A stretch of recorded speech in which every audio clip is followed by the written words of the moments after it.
दोस्तों नमस्कार, मैं हूं शीतला तिवारी। दोस्तों एक बार फिर आपको इंतजार होगा, अब क्या हुआ।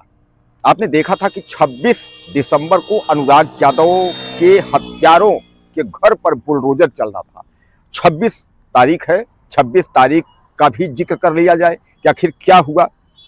दोस्तों क्या अब ये मान लिया जाए कि जिस तरीके से तहसीलदार कोर्ट में अनुराग यादव मामले को हीला हवाली किया जा रहा था और 1 साल तक हीला हवाली किया गया, क्या यह मान लिया जाए कि अब जो है डीएम कोर्ट में भी यही हाल होगा? यानी 1 साल तक जो है यही हीला हवाली होगा, या 2 साल तक हीला हवाली होगा, या फिर अनुराग यादव मसले में जो है कार्यवाही ही नहीं करना है, यानी उस मामले में जो है बुलडोजर की प्रक्रिया जो है नहीं करनी है, यानी हत्यारा का जो घर है उसको जमीन दोज नहीं करना है, उसको गिराना ही नहीं है। क्या यह प्रशासन तय करके बैठ गया है? क्योंकि आज बहुत सारे सवाल हैं और उन सवालों का जवाब जो है हम और आप मिलकर ढूंढने की कोशिश करते हैं। दोस्तों आपको यह भी याद होगा कि अनुराग यादव का जो हत्यारा परिवार है वह 1 साल से ज्यादा हो गए, करीब धीरे धीरे 1.5 साल आप मान के चलिए होने को है हत्या हुए, लेकिन अभी तक अगर हम न्याय की बात करें तो कुछ नहीं हुआ। औने पौने तरीके से जो है इन लोगों को पकड़ करके जेल में डाल दिया गया था। उसके बाद धीरे धीरे करके जो है सारे हत्यारे अब जेल से बाहर आ गए हैं। लालता यादव जिस तरीके से जेल गया, उसके बाद जब वो बाहर आया तो उसके चेहरे पर थोड़ी भी शिकस्त नहीं है कि हमने एक ताइक्वांडो खिलाड़ी, एक लड़के की हत्या की है। यानी कुल मिलाकर के लालता यादव जो है उसी धौस में और उसी रौब में जो है आज भी है। सारी जो गलतियां थी या जो कुछ भी इतना बड़ा वारदात को अंजाम देने वाले का जो मुख्य सरगना था, लालता यादव हत्यारा जो मुख्य व्यक्ति था, आज भी वह घूम रहा है। जेल गया, उसके बाद उसकी जमानत हुई, जमानत के बाद जो है वापस आ गया है। उसके बाद जो है वह इधर उधर फिर घूम रहा है और इधर उधर घूमने के बाद भी क्योंकि अब अनुराग यादव का परिवार सेफ नहीं है। आपने देखा कई बार अनुराग यादव के पिताजी ने जो है गुहार लगाई, उन्होंने कहा कि हमको इस तरीके के फोन आते हैं और वह लोग अभी भी धमकाना बंद नहीं किए हैं। तो क्या अब यह मान लिया जाए कि योगी आदित्यनाथ की सरकार जो है अब वह किसी कार्य की नहीं है? यानी योगी आदित्यनाथ की सरकार जो है अब वह न्याय नहीं दे पाएगी या इन लोगों को न्याय नहीं देगी? यानी इस तरीके का जो है बहुत सारे मामले ऐसे हैं। केवल अनुराग यादव नहीं है, अनुराग यादव जैसे जो है आपके देश प्रदेश में बहुत सारे मामले हैं। और अगर हम उत्तर प्रदेश के आसपास के जिलों की ही बात कर लें तो उत्तर प्रदेश के जो आसपास के जिले हैं वही बहुत सारे ऐसे मामले हैं जिनमें न्याय नहीं मिल पाया है।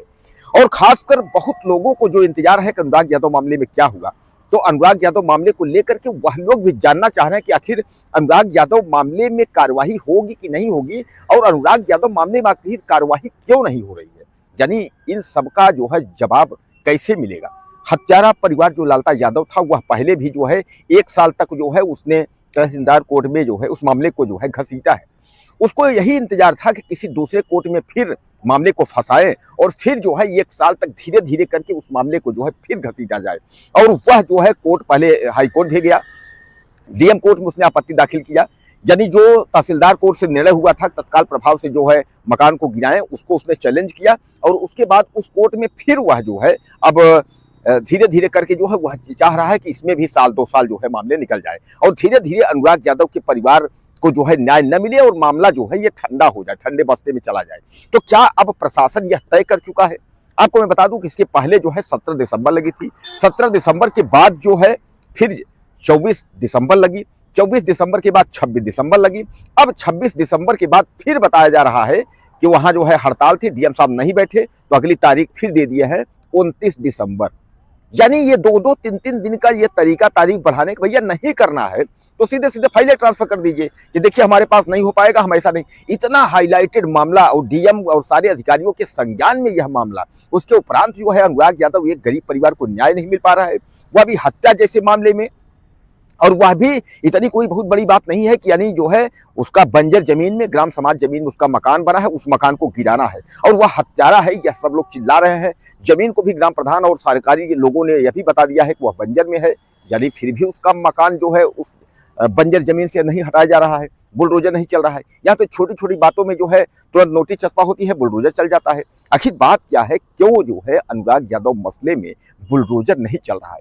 यानी इसका उत्तर जो है न तो कोई ढूंढ पा रहा है, न तो कोई बता पा रहा है कि आखिर ऐसा क्यों हो रहा है कि अनुराग यादव परिवार को न्याय नहीं मिल पा रहा है। क्या यह मान लिया जाए कि जो सत्ता पक्ष है वह हावी है, हत्यारा परिवार के साथ मिली हुई है। लोग तो यहाँ तक अब जो है कहना शुरू कर दिए हैं कि जो रेपिस्ट हैं और जो हत्यारे हैं, इनके साथ जो है जो मौजूदा वक्त की सरकार बीजेपी गवर्नमेंट है वह उनके साथ है। लोग यहाँ तक कह रहे हैं कि अंकिता भंडारी, उसके बाद सेंगर यानी जो है कुलदीप सेंगर, और लखनऊ दिल्ली के एक दो मामले, इस तरीके से कहा जा रहा है कि अपराधियों को जो है बरी किए जा रहे हैं। जो रेपिस्ट हैं, जो हत्यारे हैं, उनको जेल से बाहर निकाला जा रहा है।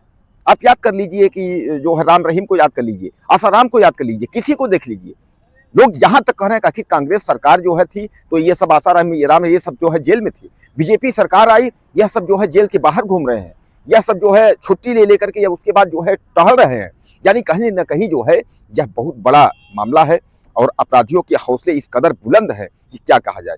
तो बहरहाल एक बार फिर जो है तारीख लग गई है। आपकी क्या राय है? अपनी राय मुझे आप ज़्यादा दीजिए।